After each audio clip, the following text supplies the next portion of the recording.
अस्सलामुअलैकुम एवरीवन, मेरा नाम है फ़रहान अशरफ और आप देख रहे हैं प्रीस्टो इंजीनियरिंग सॉल्यूशन चैनल। आज हम लोग जो टॉपिक डिस्कस करेंगे वो उन दोस्तों के लिए बहुत ज़्यादा इम्पोर्टेंट है जो कि सब स्टेशन से रिलेटेड फील्ड की जॉब की तैयारी कर रहे हैं। और ये जितने भी हम लोग आज पॉइंट डिस्कस करेंगे इनमें से मोस्ट ऑफ़ द पॉइंट्स वो हैं जो कि आपके इंटरव्यू में पूछे जाते हैं। तो हम लोग बढ़ते हैं अपने टॉपिक की तरफ। हमारा आज का टॉपिक है difference between distribution transformer and power transformer. हमारा जो डिस्ट्रीब्यूशन ट्रांसफार्मर और पावर ट्रांसफार्मर में जो सबसे पहले मेन डिफरेंस है वो ये है कि हमारे जो डिस्ट्रीब्यूशन ट्रांसफार्मर हैं ये हमेशा less than 33 kV voltage level जो है उसके ऊपर इस्तेमाल होते हैं। यानी 11 kV, 6.6 kV, 3.3 kV, 440 volts and 230 volts के जो ट्रांसफार्मर हैं वो डिस्ट्रीब्यूशन ट्रांसफार्मर की कैटेगरी में आएंगे। जबकि हमारे पास जो पावर ट्रांसफार्मर है ये हमेशा 33 kV और उससे अबव वोल्टेज लेवल के लिए इस्तेमाल होते हैं।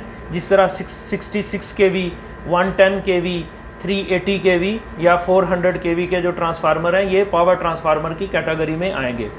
जो दूसरा सबसे ज़्यादा इंटरव्यू में पूछे जाने वाला क्वेश्चन है वो है ट्रांसफार्मर के कनेक्शंस। तो हमारे पास जो डिस्ट्रीब्यूशन ट्रांसफार्मर्स हैं ये हमेशा डेल्टा टू स्टार कनेक्टेड होते हैं, जबकि जो हमारे पावर ट्रांसफार्मर है इनका जो कनेक्शन है वो हमेशा स्टार टू डेल्टा या डेल्टा टू डेल्टा किया जाता है। ये पॉइंट आप एक दफ़ा दोबारा गौर से सुन लें कि हमारे जो डिस्ट्रीब्यूशन ट्रांसफार्मर हैं ये हमेशा डेल्टा टू स्टार कनेक्ट किए जाते हैं, जबकि जो पावर ट्रांसफार्मर है ये हमेशा डेल्टा टू डेल्टा या स्टार टू डेल्टा कनेक्ट किए जाते हैं।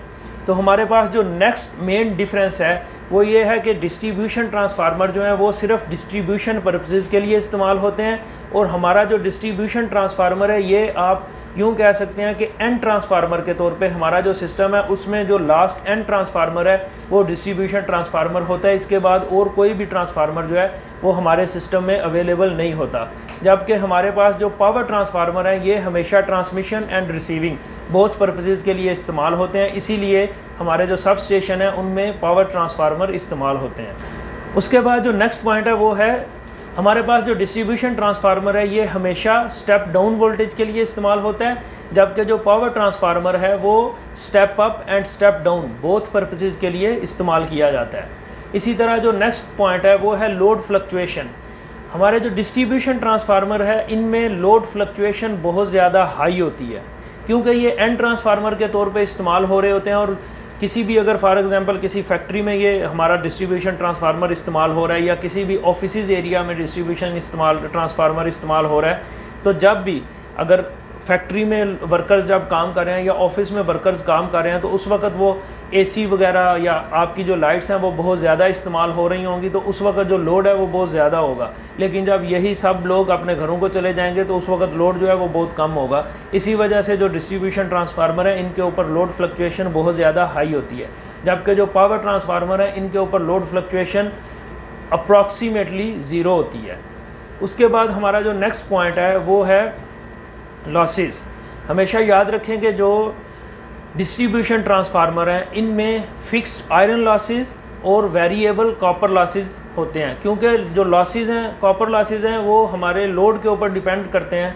तो क्योंकि हमारा जो डिस्ट्रीब्यूशन ट्रांसफार्मर है इसमें लोड फ्लक्चुएशन ज़्यादा होती है, इसी वजह से इसके जो कॉपर लॉसेस हैं वो वेरिएबल होते हैं, जबकि जो हमारा पावर ट्रांसफार्मर है इसमें फ़िक्स कॉपर लॉस होते हैं और फिक्स आयरन लॉस होते हैं। इसके बाद हमारा जो पॉइंट है वो ये कि डिस्ट्रीब्यूशन ट्रांसफार्मर जो है वो हमेशा स्मॉलर इन साइज़ होते हैं जब as compared to power transformer जो कि हमेशा बिगर साइज़ के होते हैं।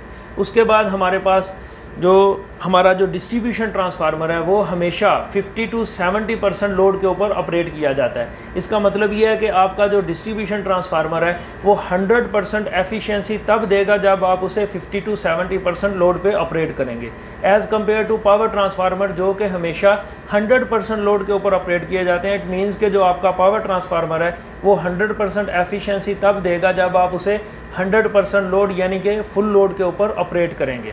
जी दोस्तों, आज की वीडियो में आपने देखा कि डिस्ट्रीब्यूशन ट्रांसफार्मर और पावर ट्रांसफार्मर में क्या फ़र्क है। अगर आपके मज़ीद कुछ कमेंट्स हों तो आप हमारे कमेंट सेक्शन में कमेंट करके हमसे पूछ सकते हैं। मिलते हैं नेक्स्ट वीडियो में, तब तक के लिए अल्लाह हाफिज़।